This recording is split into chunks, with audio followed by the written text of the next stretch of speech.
légitime pour le gouvernement malien de, comment dirais-je, de réagir à ce qu'elle estime être une violation de son territoire et des complots qui sont ourdis contre l'épanouissement de ces populations. Je me dis, le gouvernement malien actuellement fait quelque chose que je trouve de remarquable, qui est celui de mettre à nu, de mettre aux yeux du monde la duplicité et, comment dirais-je, les vices des organisations internationales. Le Mali est conscient qu'il a un petit poucet dans cette histoire.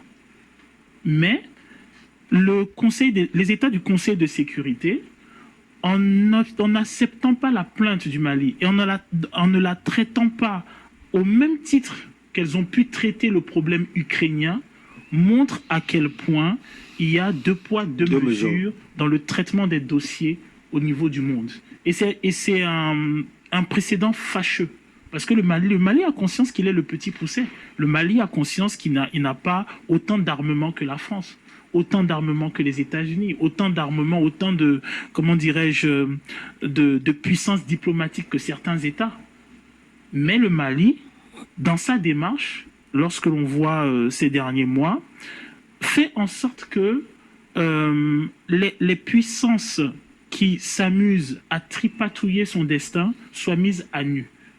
Et c'est fait de façon tellement flagrante que même ces puissances-là n'arrivent pas à démentir. Lorsque vous voyez le gouvernement malien qui expose les faits et qui dit avoir des preuves, vous vous apercevrez qu'à aucun moment on n'a eu en face d'alibi solide pour briser ce que prétendent le gouvernement. Quand vous parlez d'alibi solide, vous voulez parler de la sortie peut-être du ministre des Affaires étrangères française qui... oui, mais on a entendu quand même le responsable de la force Barkhane qui a parlé. Oui, mais ce qui est étonnant justement, c'est que le Mali, c'est le Mali qui prend la décision d'aller au Conseil de sécurité avec un dossier.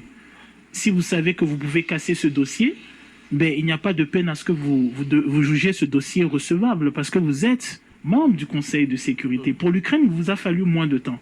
Maintenant, qu'est-ce qui se passe? C'est que tout le monde sait que, comment dirais-je, le président Macky Sall du Sénégal on va aborder ce prisme. Oui, est quelqu'un qui est quand même qui a de très bons rapports avec le gouvernement français. Il est étonnant que lorsque l'on voit la friction qu'il y a entre le Mali et la France, on ne spécifie pas les faits avant de parler de négociation. Parce que la négociation est censée porter sur des faits.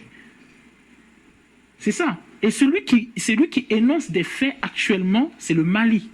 Donc, la question est de savoir, est-ce que les faits sont vrais? Parce que ce n'est que si les faits sont vrais que l'on peut parler de négociation. Sinon, la question serait, sur quoi veut-on négocier? Sur la diplomatie que l'on propose actuellement de réaliser entre la France et le Mali, elle porte sur quoi? Elle doit porter sur quelque chose d'assez grave. Et la chose grave qui est actuelle, ce sont les faits. Et les faits, c'est quoi? C'est un pays qui porte plainte, qui dit avoir des preuves, des enregistrements, qui dit avoir des dossiers. Pire, ce pays actuellement a dans son giron deux forces, comment dirais-je, deux pays, deux puissances mondiales, la Chine et la Russie, qui elles aussi ont leur service de renseignement. Donc, le pays a des dossiers. Ben, recevez le dossier. Si vous n'êtes coupable de rien, s'il n'y a pas de problème, ben, recevez le dossier et cassez-le. Mais dans la démarche que l'on voit, là, que l'on observe actuellement, c'est qu'on observe des puissances qui sont dans un genre de statu quo, parce que de toute façon, même si le dossier était accepté, la France a son droit de veto. Plusieurs pays ont leur droit de veto, ça c'est un. Et puis, deux, ben, on se rend compte que ceux qui s'estiment puissants et qui pourraient casser ce dossier, facilement, ils ont les médias. Ils ont tout, ils ont les médias. Ils ont la toile, ils ont l'armement, ils ont les services secrets, ils ont le renseignement pour eux. Ils ne le font pas. Mieux, on voit que le président Macron actuellement est en visite en Algérie et on sait pertinemment que l'Algérie, comment dirais-je, a une importance dans la gestion du conflit malien. il y a des questions à se poser. Alors, Chris Segal, la médiation... Notamment quand on sait que le président Macron... Voilà. Bonjour à tous. Aujourd'hui, nous sommes donc le 30 août 2022. Alors, je fais cette vidéo pour revenir sur la saisine du Conseil de sécurité par les autorités maliennes, notamment par le ministre malien des Affaires étrangères, M. Abdoulaye Diop. Djoubion, c'est mon surnom sur le net. Je me veux être un spécialiste de la France de manière accessoire. Accessoirement, je suis spécialiste de la France. Et puis, je suis un panafricain très convaincu, un authentique panafricain. Voyez-vous, là, j'ai chopé ça sur une chaîne, je crois, togolaise. Et c'est ça où je suis agréablement surpris. Pourquoi? Parce que quand je vois l'intervention de ce monsieur, je me dis, il faut s'amuser dans cette zone-là, voilà, la zone des aliénés, des complexés, des corrompus, les différents pays-là. Où est-ce que vous avez ces genres de réaction? Je pense que là, on est au Togo. C'est assez surprenant parce que le Togo est un des pions de la France-Afrique. Mais par contre, on n'aura pas ça en Côte d'Ivoire. C'est ça que je vais dire, là où je vais en venir. On n'aura pas ça dans beaucoup d'autres pays. Il y a quelques pays comme ça où on peut avoir, le Cameroun notamment, parce qu'il y a Afrique Média en force, pour ne pas dire la plus puissante, le plus puissant média panafricain du 21e siècle, en tout cas dans le monde francophone. Donc Afrique Média est là, au Cameroun. Et puis peut-être au Sénégal, peut-être. Mais en tous les cas, ce qui est certain, c'est que il faut vous amuser comme ça à regarder dans ces différents pays-là. Et c'est pour ça que je suis toujours surpris de voir les réactions des journalistes ou des intervenants au Togo. Ça me surprend. Mais en même temps, je suis très bien. Ah oui, je suis agréablement surpris. Qu'est-ce qu'il dit le monsieur? Très justement. Il dit, mais le Mali a assez d'éléments pour saisir le Conseil de sécurité, bien entendu. Puisqu'il bénéficie de l'assistance de la Russie pour les renseignements. Et puis peut-être l'Algérie et la Chine, mais c'est principalement la Russie. Donc ils ont un dossier solide, un dossier béton. Et il dit... si on veut parler de négociations, qu'on envoie M. Macky Sall sur place au Mali, mais pour qu'il y ait une négociation, il faut déjà qu'on reconnaisse les faits. Or là, il n'y a même pas, comment on appelle ça, la discussion.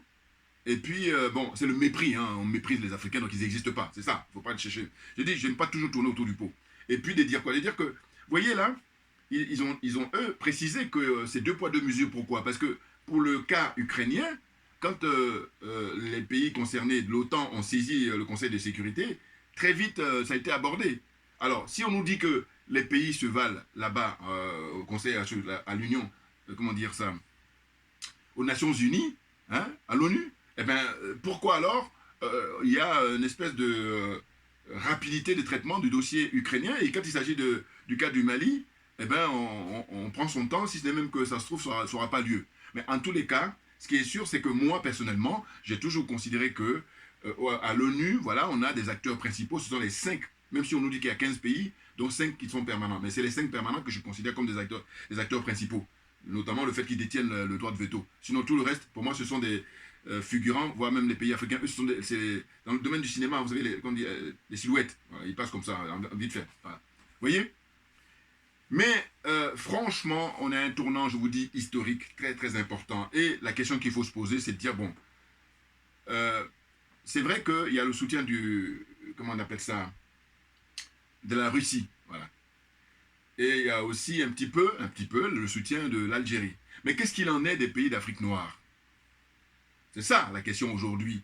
Alors que le Mali est en train de se battre, les dirigeants maliens se battent aujourd'hui pour nous libérer, nous tous. Quand je dis nous, j'entends l'Afrique noire, les négros là. Voilà, c'est pour les libérer que le Mali se bat.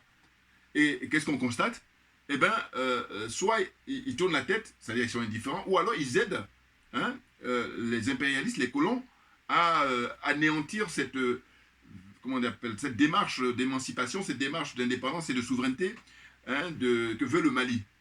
Il est en route, hein, très clairement, parce que là, on a affaire à une nouvelle génération qui ne s'embarrasse pas de complexes. C'est ça, la difficulté. Parce que vous avez regardé les âges des autres dirigeants africains.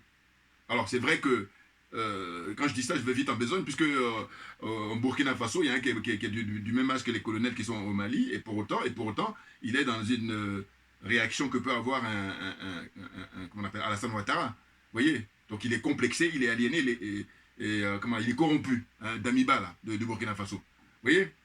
Donc, le problème qui se pose, c'est chacun de nous, entre Africains, c'est de se dire, nous sommes au 21e siècle. Comment ça se fait qu'il il y a des frères et sœurs qui acceptent encore la servitude volontaire. Parce que vous allez constater que vous allez demander à tous ces dirigeants-là, de cette zone-là, dans un entretien, dans une interview, aucun d'entre vous va vous dire que nous sommes dans la servitude volontaire. Alors on me dira, oui, mais ils ne sont pas maso. Oui, mais enfin bon, c'est fatigant parce que eux tous, ils vont dire, ah non, non, moi je suis président d'un pays souverain, je suis président d'un pays développé, enfin développé, non, je veux dire un pays indépendant, voilà, c'est ça. Mais quand on se dit indépendant, comme on se dit souverain, eh ben, quand on est au Conseil de sécurité, qu'est-ce qui vous empêche de, comment on appelle, venir à la rescousse du Mali? Ou même avant d'aller même au Conseil de sécurité, sur place là-bas, qu'est-ce qui fait que vos armées respectives, hein, les armées de Côte d'Ivoire, les armées du Bénin, les armées du Togo, du Gabon, du Sénégal et tout ça, viennent pas aider le Mali pour en finir avec l'impérialisme, pour en finir avec le colonialisme? Qu'est-ce qu'il fait?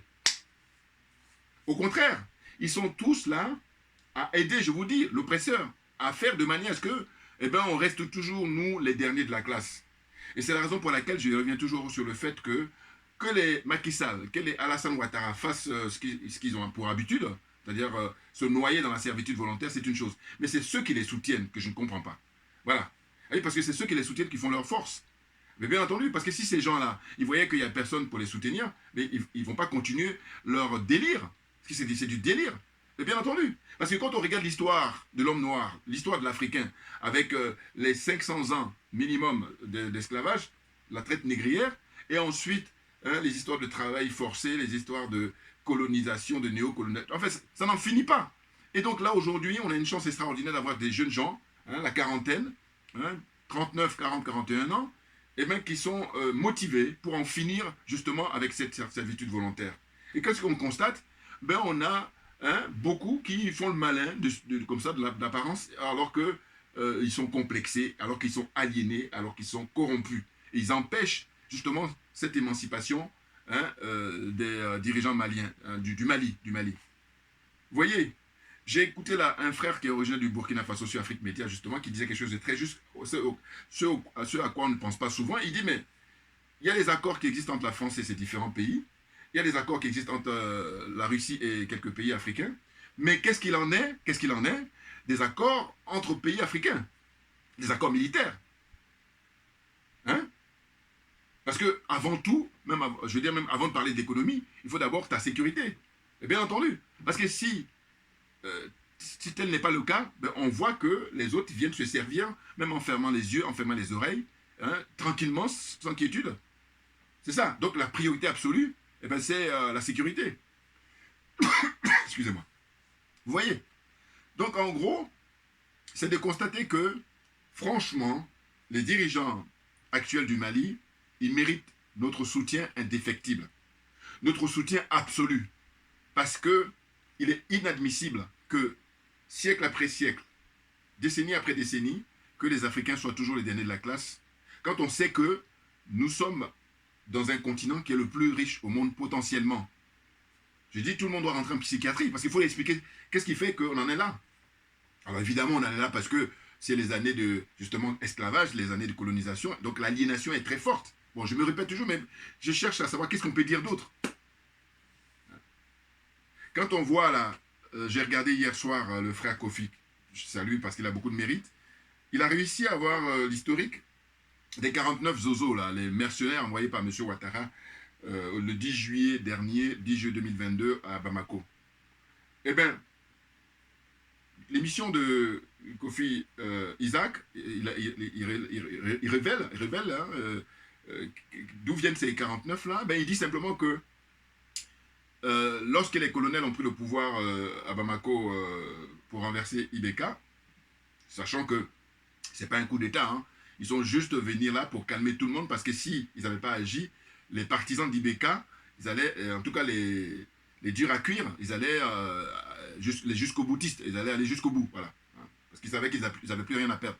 Et c'est heureusement grâce à l'intervention des colonels au Mali qu'on a eu pas de blessés, encore moins de morts. Vous voyez? Donc là, ce qui se passe, c'est que le constat qu'on fait, ils arrivent à prendre le pouvoir. Et puis, suite à ça, il y a l'ancien ministre, comment on appelle, des Affaires étrangères de la France, M. Jean-Yves Le Drian, l'homme d'affaires, hein, qui est même convoqué au Mali parce que son fils et lui, ils sont dans un business de passeport et compagnie. Vous voyez? Mais de toute façon, je vous dis, cette zone-là, comme ils passent leur temps à avoir la France comme modèle, la France, la plupart des dirigeants français, ce sont des hommes d'affaires. C'est les politiques. Je vous dis, il y a un seul, comme ça que je tire du lot, c'est M. François Asselineau. C'est tout. Tout le reste, hein, ce ne sont pas des politiques. En apparence, oui, mais dans la réalité, non. Parce qu'il faut démontrer. Parce que sinon, on reste simplement dans la théorie. Au moins, la pratique m'intéresse. Voilà. Donc, qu'est-ce que fait M. Jean-Yves Le Drian? Il se dépêche à aller au Libéria. Et je crois que si j'ai le temps, je ferai une vidéo sur Georges Weah, là. Parce que là, je crois que c'est incroyable.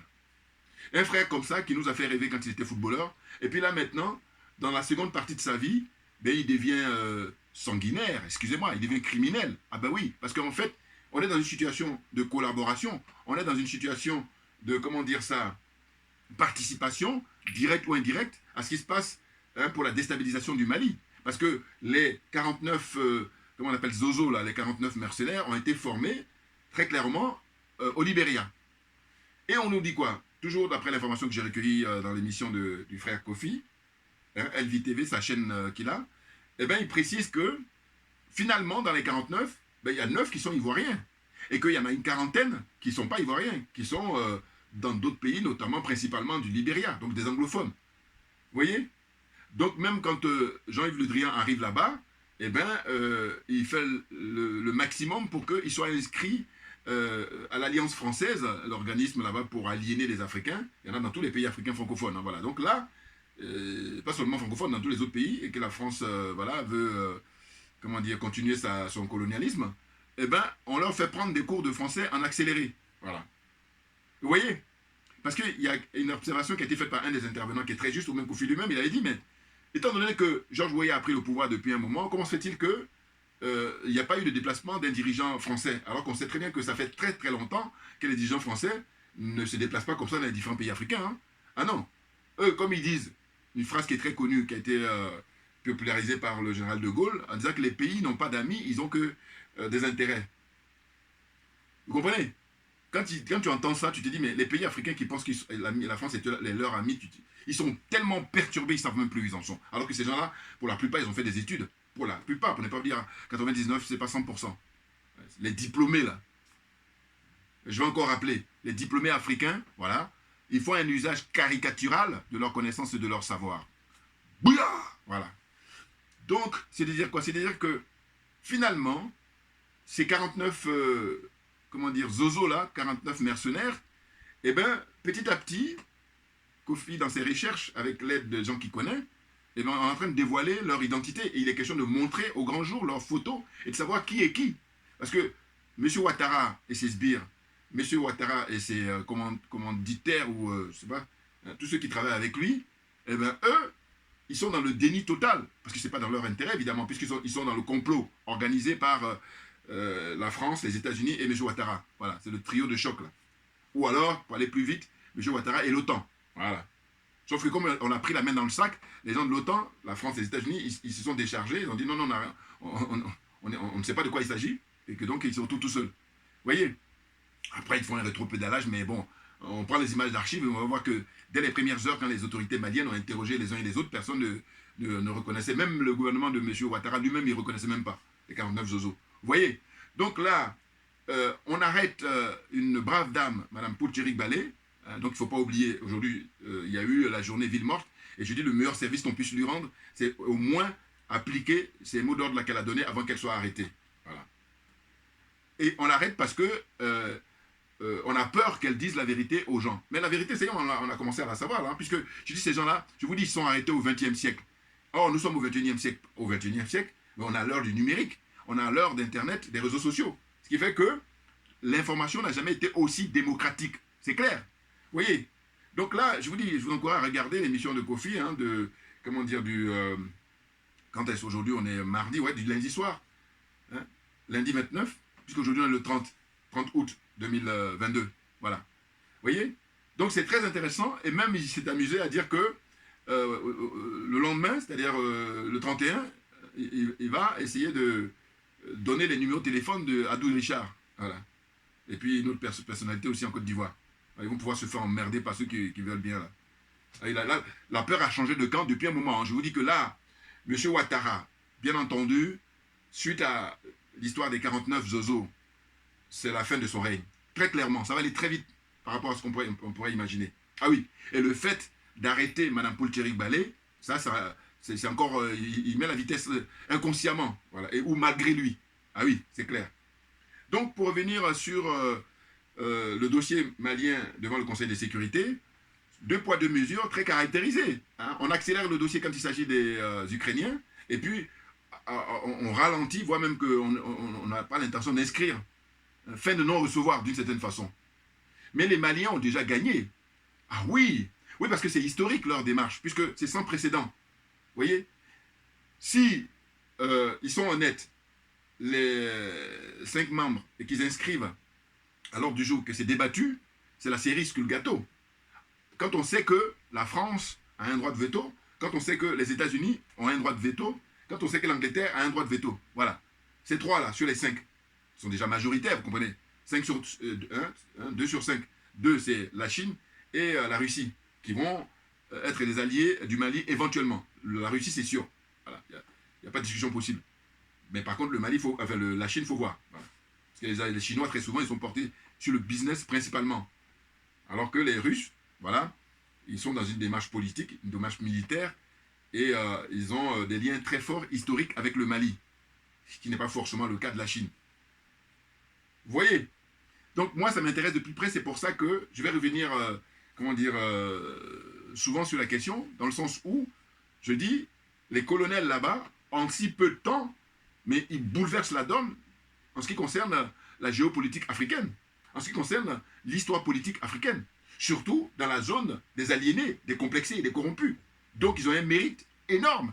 Ah bah oui, c'est-à-dire que les anglophones, les pays africains anglophones sont beaucoup plus développés sur le plan économique et sur le plan politique. Mais là, pour le coup, le Mali, en si peu de temps, hein, c'est-à-dire ils ont pris le pouvoir en août 2021, et là on est 1 an après, et ben ils ont accéléré le mouvement dans des domaines pas les moindres. C'est-à-dire que quand on expulse l'armée française, et malgré qu'ils soient expulsés, et ben justement ils ne respectent pas, parce qu'ils ne peuvent pas imaginer, ils ne peuvent pas comprendre, ils ne peuvent pas concevoir que les pays africains puissent les foutre dehors. Et c'est pour ça que si vous regardez mes vidéos passées, je passe mon temps à dire souvent que tous les pays leucodermes, c'est-à-dire les pays occidentaux, pays européens, eh bien la France c'est la pire, c'est-à-dire c'est celle qui n'aime pas les Noirs, c'est celle qui n'aime pas les Africains. Et là, on en a l'illustration en permanence. Eh oui. Et ce qu'on constate, c'est que ce soit en Ukraine ou que ce soit, comment dire, au Mali, on a affaire à des êtres humains. Donc, qu'est-ce qui explique qu'on accélère les choses, comment dire, en Ukraine, et puis, en ce qui concerne le dossier malien, on dit, vous pouvez toujours causer. Heureusement qu'on a l'heure d'Internet, heureusement qu'on a l'heure des réseaux sociaux, parce qu'imaginez nous autres, comment on fait pour être au courant? Et comme je dis souvent, j'ai dit que dans le passé, il n'y avait que des professionnels ou des gens très avertis qui étaient au fait des choses, comme vous le savez. Or là, maintenant, eh ben, l'information étant démocratique, hein, même les enfants qui sont à la maternelle, pourvu qu'ils sachent tenir un portable, puis ça y est, ils arrivent à naviguer. C'est vous dire, c'est vous dire. Mais on est dans un chemin qui est très, très encourageant parce que, je vous dis, on a affaire à une nouvelle génération, voilà. Et comme dit, on revient toujours à la célèbre phrase de notre dévancier, Frantz Fanon, à savoir que chaque génération doit découvrir sa mission dans une relative opacité, soit accomplir cette mission ou soit la trahir. Et il se trouve que les dirigeants maliens sont en train d'accomplir leur mission, et brillamment, brillamment. Ah oui, excusez du peu, bien entendu. Et puis là, qu'est-ce qu'on constate? On va souhaiter un prompt rétablissement au Premier ministre Choguel Maïga, mais celui qui assure l'intérim, à savoir Abdoulaye Maïga, il est au top. Vous voyez, parce que c'est le porte-parole du gouvernement depuis un moment, et puis je dis, il a toujours sa fameuse « je répète », voilà. Ça, c'est vraiment, en tant qu'éducateur, en tant qu'enseignant, en tant que professeur, en tant que maître d'école, voilà, pour que tous ceux qui ont les oreilles bouchées, qui sont de mauvaise foi, et normalement, en répétant, s'ils ne comprennent pas, c'est qu'il faut les emmener en clinique, il faut aller les soigner, voilà, il faut qu'ils aillent se faire soigner. C'est clair. Hein. Donc, franchement, un big up aux frères dirigeants du Mali, à commencer par son excellence l'imperturbable Assimi Goïta, et puis le ministre de la Défense, qui est très brillant.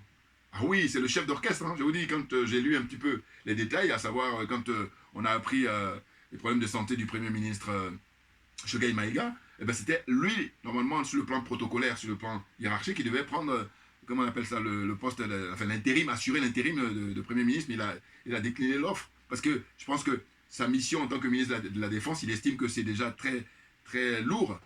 Il a beaucoup de boulot et que voilà. Donc il a laissé ça au jeune frère Abdoulaye Maïga, mais qui assure, évidemment. Non, le peuple malien est en osmose avec cette jeune génération-là, parce qu'ils ont compris, ils ont une conscience politique très prononcée, ce qui n'est pas le cas, justement, dans cette zone-là, hein, où il y a 13 autres qui sont à la traîne. Or, les 13 autres qui sont à la traîne, ben, comment dire ça? C'est des pays qui, pourvu que les hommes et les femmes politiques de ces pays-là veuillent bien pour se libérer. Parce que j'ai dit, là-bas, au Conseil de sécurité ou à l'ONU, aux Nations Unies, mais il y a, nous dit-on, 193 pays, et puis il y a pratiquement, si je ne me trompe pas, les 54 pays africains. Et puis maintenant, pour aller encore plus loin, quand on va enlever les pays du Maghreb, eh bien, il y a principalement les pays d'Afrique noire. Et on s'est dit, mais qu'est-ce qu'ils font pour regarder comme ça le Mali tout seul? Ils font quoi? Qu'est-ce qui peut expliquer ça? Et je dis, j'en reviens encore à tous ces gens-là qui les soutiennent, qui sont tous avec des diplômes, des doctorats, des DEA, des ingénieurs, tout ce que vous voulez. Qu'est-ce qui explique que le Mali se retrouve tout seul? Donc ça veut dire qu'en fait, quand les pauvres Maliens se font tuer depuis une dizaine d'années, c'est tout à fait normal. Et puis quand c'est en Ukraine, là, ils vont même essayer d'aller se précipiter pour demander à ce qu'il y ait des réunions, les pays d'Afrique noire, les aliénés, les complexés, les corrompus, là, Alassane Ouattara en tête, hein, suivi de Macky Sall et puis Bazoum, et puis Patrice Talon. Et qu'est-ce que j'ai appris? C'est que quand Macron était allé récemment au Bénin, d'abord il a commencé par le Cameroun, ensuite le Bénin, puis il a terminé par la Guinée-Bissau, et bien j'ai appris que Patrice Talon avait demandé la commande des avions, et on lui a refusé. Charlot, minable. Ah oui, non parce que j'ai vu là, j'ai pas beaucoup regardé, mais le peu que j'ai regardé, je voyais le mec qui disait, oui, nous allons commander votre truc et tout, en fait, c'est de faire comprendre que nous irons pas voir les Russes, mais d'accord, tu vas pas voir les Russes, mais quand tu vois les Français, ils te refusent de te vendre... comment on appelle ça, les avions, hein? Tu fais comment? Ils s'amusent avec toi, mais toi tu t'en fous en fait, c'est que de l'apparence, parce qu'en réalité, je dis toujours que le problème qui se pose, c'est ça, véritablement. C'est-à-dire qu'on a affaire à des hommes d'affaires, parce que si on a affaire aux politiques, les choses se passeraient autrement. Voilà, très clairement. C'est une évidence là, c'est-à-dire que j'enfonce une porte ouverte. Sauf que c'est pas aussi évident pour beaucoup de gens, hein. Ils vont faire le malin en apparence, mais ce que je dis là, voilà, c'est ceux qui sont honnêtes. Voilà, parce que moi je dis toujours que ce qui se ressemble s'assemble. Donc je parle qu'aux gens honnêtes intellectuellement, pas les malhonnêtes. Parce que les malhonnêtes, au fond d'eux-mêmes, ils savent ce que tu dis est vrai, mais par contre, ça les perturbe. Voilà. Puis donc, ils vont faire de la mauvaise foi et puis perdre du temps. J'ai pas le temps, Assimi Goïta. Voilà. Vous voyez? Donc là, franchement, on est impatient que cette question soit discutée, mais c'est très grave. Vous imaginez? Attendez, le Mali explique que on sait qui est-ce qui aide les djihadistes pour tuer les citoyens africains en général et le peuple malien en particulier. Mais qu'est-ce qu'il vous faut d'autre? C'est-à-dire que vous, en échange des miettes que vous avez au niveau matériel, hein, vous êtes à contribuer pour que les Africains perdent leur vie, hein, qu'on tue comme ça, même on respecte même les animaux. C'est ça qui m'impressionne. C'est pour ça que je dis je vais aborder ce sujet-là, que je trouve très très intéressant. Et d'ailleurs, tous ceux qui se veulent intellectuels ou machin et tout, ben, ils devaient en discuter en permanence. Parce que vous voyez là, le jeune frère là, qui parle, là, que j'ai pris en intro, la chaîne togolaise, je trouve très bien son analyse. Il dit, mais il faut déjà qu'on reconnaisse les faits, et puis après on peut négocier. Or là, il n'y a aucune reconnaissance, et puis on dit à M. Macky Sall qui lui est un coursier, je vous ai déjà dit. Voilà, c'est un coursier. Voilà, vous voyez, chacun a son rôle hein, dans la vie. Mais aussi pareil, il vient faire de la politique parce qu'il fait partie des diplômés africains. Mais il n'est pas le seul malheureusement, ils sont nombreux, ils sont très nombreux dans tous ces pays-là. Et c'est pour ça qu'on assiste à ces dégâts-là. Hein. Mais là, maintenant, là, il y a une nouvelle génération qui est là, qui est fière de pouvoir servir pour en finir avec ces méthodes rétrogrades, ces méthodes anachroniques, qui fait que l'homme noir n'a pas le droit de citer, alors qu'il s'agit de ses propres richesses. C'est de ça dont il s'agit, le débat. Vous voyez? C'est incroyable. Ah non, le peuple malien, franchement, heureusement que ils ont été conscientisés. Parce que, comme j'ai dit souvent, j'ai dit, mais voilà, vous voyez, quand vous regardez au Mali, eh ben, on parle principalement le bambara dans tous les médias, à la radio, à la télévision, sauf peut-être la presse écrite, il faut voir. Mais en tout cas, on sait très bien que ce qui est populaire, c'est la télévision et la radio. Donc, au niveau de l'information, eh ben, les gens s'expriment en bambara, et ce qui fait que les gens qui sont dans les villages reculés, hein, le peuple, il comprend les enjeux. Or, quand tu vas en Côte d'Ivoire, les gens, ils veulent être beaucoup plus royalistes que le roi. C'est-à-dire qu'ils parlent le français avec des gros mots. Donc, tout le monde est perturbé. Même eux-mêmes, ils sont perturbés. Quand ils finissent, ils rentrent chez eux le soir, quand ils sont tout seuls, ils sont perturbés, mais pourvu qu'ils aient l'argent en fin du mois, voilà, ça suffit. Ils sont à ce niveau-là. Il ne faut pas se tromper. Et bien entendu, il n'y a qu'à regarder, hein, je vous dis, les invités là, des Ali Diarasouba, là. Voilà. Les mecs qui sont là, personne n'a une liberté comme ça de ton, de prendre du recul. Ils viennent là, ils font de la talakou. Mais j'ai dit, on garde les images, c'est très important. Pourquoi? Parce que c'est trop facile, ces mêmes personnes-là. Je vous dis, quand M. Ouattara ne sera plus là, ils vont être les premiers à le dégommer.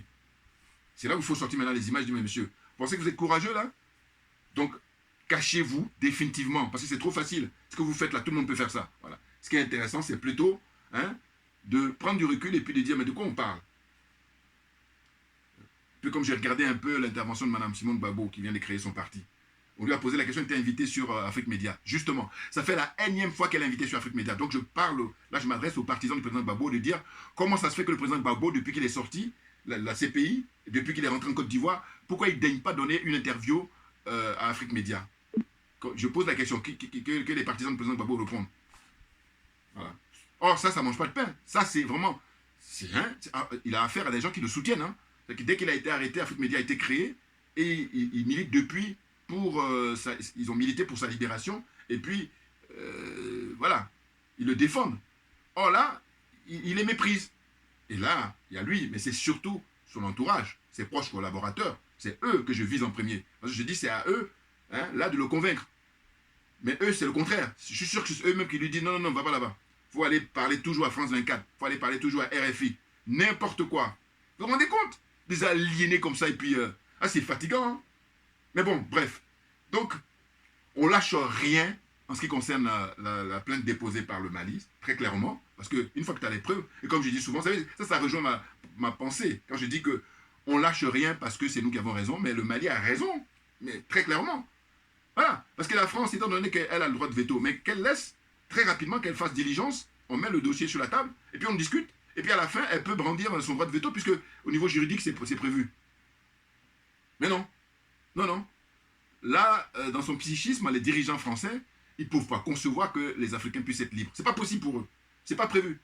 Et d'où, moi, je n'ai pas envie de perdre mon temps avec les leucodermes là, qui sont eux-mêmes les premiers à être les victimes de ce mépris-là. Simplement, ils sont tellement nazes et qu'ils perdent leur temps. Il y a un là qui m'envoie des commentaires chaque fois qui me dit « Oui, mais t'es français. Mais... Non, mais oublie-moi. » Je lui ai dit, hein, dans le dernier commentaire que je lui ai envoyé, écoute, la meilleure chose que je vais te demander, ne regarde plus mes vidéos. Voilà. Parce que moi, je ne peux pas te convaincre. Toi non plus, tu ne vas pas me convaincre. Donc, on fait comment? Mais là, il est perturbé par mes vidéos, hein, je vous dis. Regardez dans les commentaires, Carla, quelque chose comme ça. Mais c'est long, c'est un troller, naturellement. Mais bon, je dis les trollers, il y a des hommes qui pilotent ça. Hein, donc, c'est bon à un moment donné. Voilà. Et moi, je dis, le service que je demande aux trollers, c'est de partager mes vidéos. Voilà, c'est le service. Et puis, je dis, il n'y a rien de pire que l'indifférence. Donc, à partir du moment où vous regardez mes vidéos, c'est qu'il y a quelque chose qui vous intéresse. Hein, à un moment ou un autre, soit la vidéo en intégralité, ou il y a une minute qui vous intéresse, et c'est déjà suffisant, voilà, parce que je dis, vous avez mieux à faire que de regarder mes vidéos, voilà, n'importe quoi. Beau lui apporter tous les arguments, et puis le mec là, il tourne, mais parce que je lui ai dit une chose qui est essentielle, je lui ai dit, écoutez, vous, votre problème, c'est que vous prenez M. Asselineau, vous regardez la critique qu'il apporte à l'OTAN, la critique qu'il apporte à l'Ukraine, aux dirigeants de l'Ukraine, et bien moi, je fais même beaucoup moins que lui, mais votre problème, c'est que vous êtes négrophobe, vous n'aimez pas les Africains. Pourquoi? Parce qu'en fait, le fait que je sois africain, je n'ai pas le droit de, comment dire, d'être libre.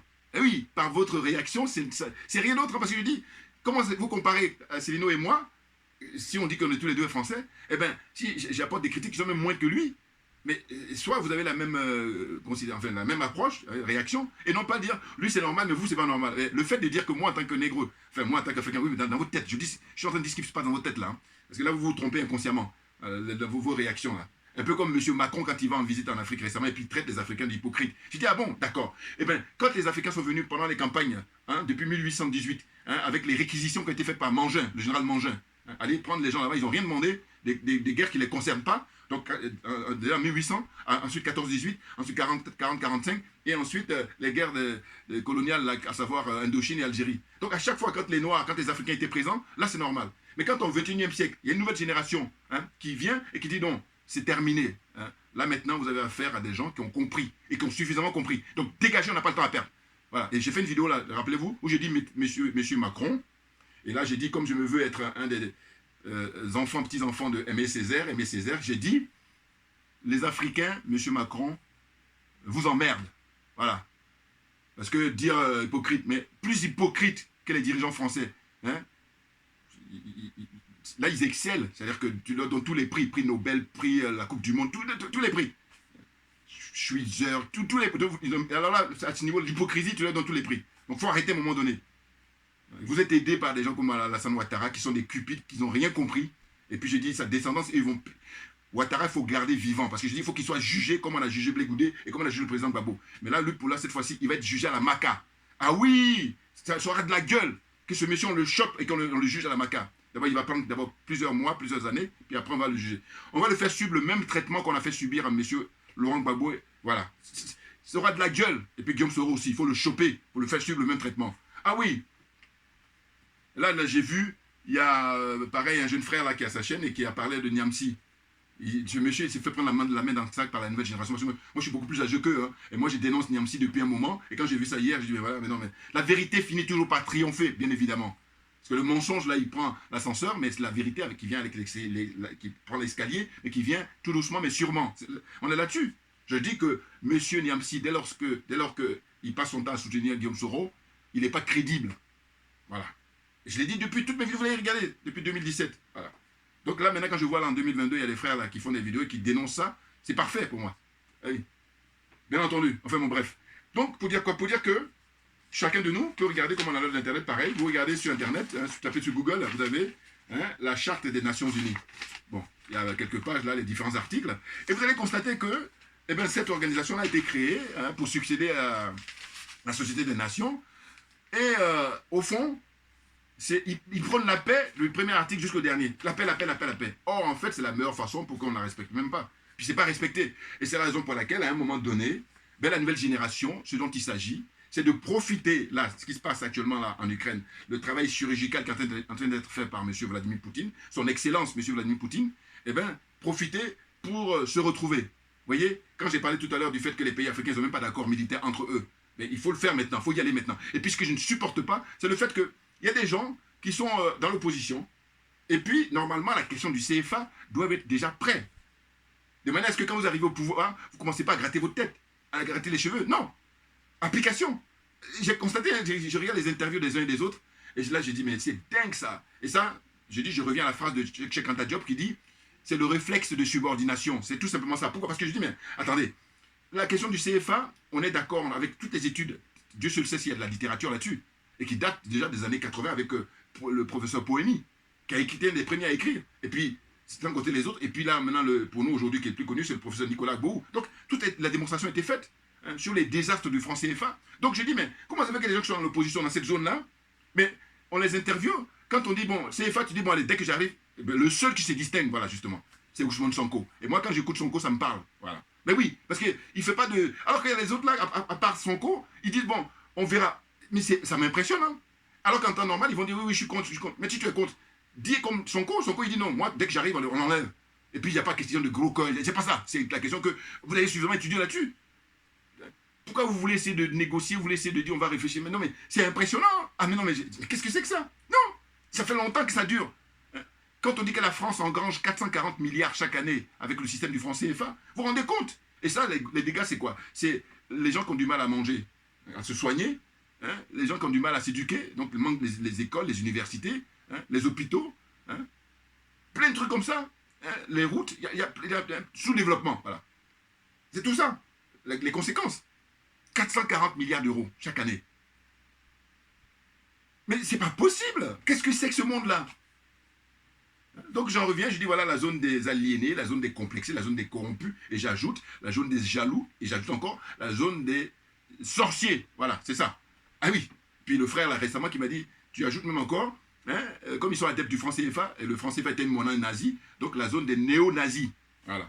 Alassane Ouattara, néo-nazi, Macky Sall, néo-nazi, Patrice Talon, néo-nazi, Bazoum, néo-nazi, Paul Biya, néo-nazi, hein, vous voyez, Faure Yassimbe, néo-nazi, Bongo, fils, néo-nazi, qui j'oublie encore, Damiba, là, Burkina Faso, néo-nazi, tous ceux qui, comment on appelle, ne rejettent pas le franc CFA, ce sont des néo-nazis, c'est tout. Maintenant, je dis le président Poutine, eh bien, petit à petit, on va venir les neutraliser un à un.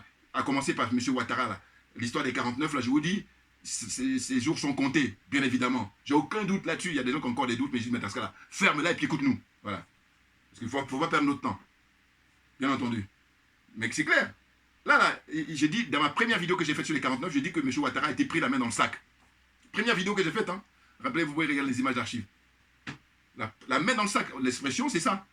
C'est-à-dire que quand tu vas voler ou tu vas faire un truc et puis on te prend en direct, en live, voilà. Fais un constat d'huissier, voilà. Hein, monsieur, les 49, là, vous les avez envoyés pourquoi? Vous les avez envoyés pour tuer des pauvres innocents, pour renverser le gouvernement malien. Et c'est la raison pour laquelle je dis, et je renouvelle encore mon souhait, les frères du Mali, les dirigeants maliens, il faudrait une retransmission en mondiovision. Mais oui, non mais c'est quoi le problème? Parce que, en fait, à la Malcolm X, mais oui, œil pour œil, dent pour dent. C'est-à-dire qu'en fait, je vous dis, comme ils ont mis M. Babo, à l'époque à la CPI, ça a été diffusé en mondiovision, hein, et puis même avant même qu'il aille à la CPI, rappelez-vous, ils l'ont déshabillé chez lui, hein, chez lui à la résidence présidentielle, voilà, le monde entier l'a vu nu, lui et son épouse. Donc, les 49 zozos là, ils sont qui? Vous montrez leur visage, et puis quand ils sont auditionnés, tout le monde entier on va assister à ça. Franchement, si vous ne faites pas ça, c'est dommage. Hein. Moi, je sais pas, c'est vrai que je n'ai pas le dossier en main, mais je trouve que, franchement, faire des trucs comme ça, pour moi, c'est le minimum. Mais c'est le minimum. Et puis, je vous dis que c'est beaucoup plus efficace. Pourquoi? Parce que les prochains ne vont pas faire le malin. Un, les personnes concernées, et puis deux, ceux qui les envoient. Et bien entendu. Alors que là, si on est dans l'histoire de... Il y a un groupe de, comment on appelle ça, religieux qui vont machin. Bon, c'est très bien parce que là, il paraît que le président Assimi Goïta a refusé de les recevoir en disant que le dossier l'amène à la justice. Ça, c'est déjà très bien. Mais sinon, on peut encore faire mieux, c'est organiser le procès public, hein, que ce soit diffusé à la radio et, comment dire, à la télévision malienne. Et puis, comme on a à l'heure d'Internet, eh ça va être diffusé partout. Ça aura de la gueule, ça va être très, très intéressant. Mais oui. Ah non, mais franchement, je le souhaite. Je formule des souhaits comme ça. Depuis qu'on les a arrêtés, je pensais à ça. Je le disais, je le dis, je continue à le dire. Mais oui, parce que moi, ma religion, c'est la vérité et la justice. Et la transparence, évidemment, étant le fer de lance. Ah ben oui. Non, tu peux pas parler de justice sans transparence. Ça n'a pas de sens. Voilà. Donc, je vais m'arrêter là aujourd'hui. Et puis, je vous dis, on lâche rien, tout naturellement, mais parce que c'est nous qui avons raison. Et les dirigeants maliens, ce sont eux qui ont raison. Voilà. Merci à vous tous pour votre attention. Et puis, à très bientôt. Merci bien.